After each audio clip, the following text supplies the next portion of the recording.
Got a phone call here, sponsored by go.tagjag.com/4inkjets. You can save 10% on your next order by using the coupon code PIRILLO when you check out. This is Chris.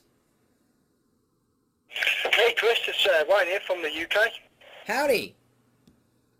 Hey, probably also see me around the website as well, known as Geeks Tech. Okay. But, anyway, as you know, the iPad's coming out over in the UK. I pre-orders tomorrow, actually. Yes. Which I'm really excited about getting.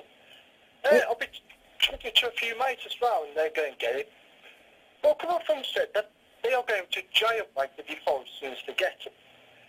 Now, I don't condone that at all. I think jailbreaking an iPad is stupid. Well, What?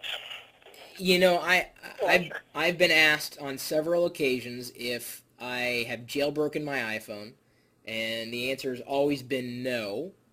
I'm on AT&T's network, and to this point, despite its various shortcomings, I think Apple's done an admirable job with the iPhone OS, and quite honestly, I just don't want to expose my devices to unknown variables, and that's precisely what you're doing when you open it up by jailbreaking the device. Now, some people would say, well, yeah, but I don't want to be tethered to AT&T. I want to use it my way. Fine. I'm not going to admonish others. They bought the hardware. If they want to violate what Apple believes is their rights, that's up to them. It's not for me. I agree. So I can't. I find it very difficult at this point in time to condemn or condone the activity of jailbreaking a device or making it work in a way that Apple did not design it to work, to clarify the term for anybody not familiar with jailbreaking. I've heard of a few issues where rogue software has been installed on jailbroken devices, and rootkits installed, keyloggers, viruses, you name it. Something that Apple did not need to accommodate. The way that Apple has done things with their closed system, which isn't to say it's perfect, makes it next to impossible for something like that to happen, for malware to be installed on my iPad, my iPhone, my iPod Touch, because I didn't jailbreak it. If that were the case, Apple would face a nightmare. It would just be catastrophic, because their whole premise is that you don't have to worry about really bad apps potentially taking down the entire device or causing a compromise in security. So it isn't to say that the way they handle new apps and the verification thereof in the App Store is the best way to do it. But at the same time, I feel relatively safe in knowing that I'm not going to be subject to, nefarious activities, since I decided to play by Apple's rules. You want to jailbreak the device? Jailbreak the device. Who am I to say that you can't necessarily do it? I wouldn't do it, not in a million years. I wouldn't either. And understand, I am not a huge fan of AT&T. My iPhone drops calls like you would not believe. They don't have the best network where I am here in Seattle. However, that being said, I can't argue with my billing cycle. I haven't had any issues. In fact, AT&T's been very cooperative in any issues that I have had, and they've offered suggestions to even lower my bill and to make it more cost effective. So I'm relatively happy in that capacity, because no company in terms of wireless service or internet service is perfect. You just can't have 100% track record. It just doesn't exist. And anybody who claims otherwise doesn't know what they're talking about, or they are a shill.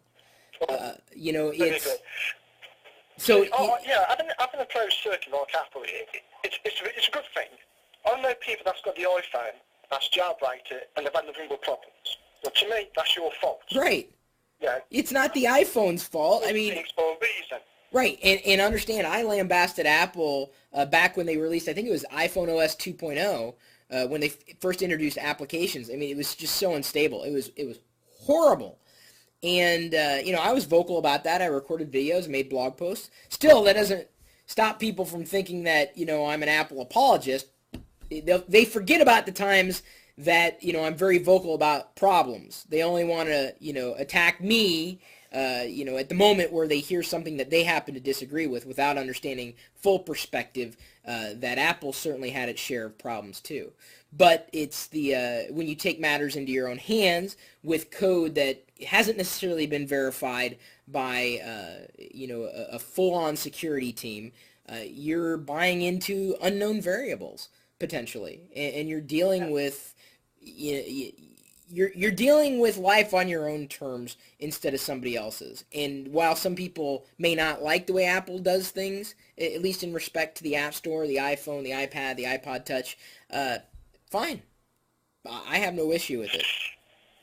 Yet. Do you think this is where, like, Apple could maybe look into such things as jailbreak and think, well, they do some good stuff. Why can't we take that good stuff and integrate it into our closed circuit? Oh, sure. You know, some could say that Apple likely did that. Jailbroken devices have been capable of doing far more than Apple's official operating system, the iPhone OS, and in some cases doing it before Apple did.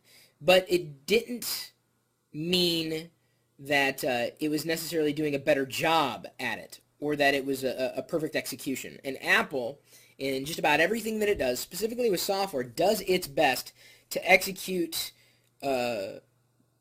something that will work, that is not a kludge. And that's not to say that I would not appreciate having a VNC type service on the iPad or the iPhone to be able to look at the screen remotely, like on a desktop or another device. But I don't know if that's something that Apple's ever really going to introduce. You know, there's some things that the jailbreaking community has done that I think is interesting. But I don't know if their path is the same as Apple's. And to another point, there could be a degree of, what do they call it? What's the term? Is it culpable deniability? So Apple, let's say Apple does something in their operating system that someone else in the jailbreaking community has already done. Well, if Apple didn't know that the jailbreaking community did it, they could never get accused of stealing an idea. Yeah. So, good point. Yeah. you know, it isn't in Apple's, or engineers at Apple, it isn't in their best interest to really keep an eye on jailbroken devices. I mean, it's interesting for users and engineers and geeks, but, you know, beyond that, you know, not so much. Yeah. Oh, I'll take a great question. Really do. Yeah, because I think, yeah, I ain't really up to the jailbreaking stuff. I've seen, yeah, Boss Situation some jailbreak apps, and I think what the only caught my eye was I think it was for the iPhone, and it was to actually record like a video of the iPhone screen. So, you know, it could be useful if you're doing screencast or something. You want to screencast the screen on the iPhone. But as far as that, I'm perfectly happy with what Apple's done and what Apple's done in the Apple Store. I'm in complete agreement. Good luck with your iPad. Yeah, thanks, Chris, and maybe talk to you soon. All right, take care. Thanks, you.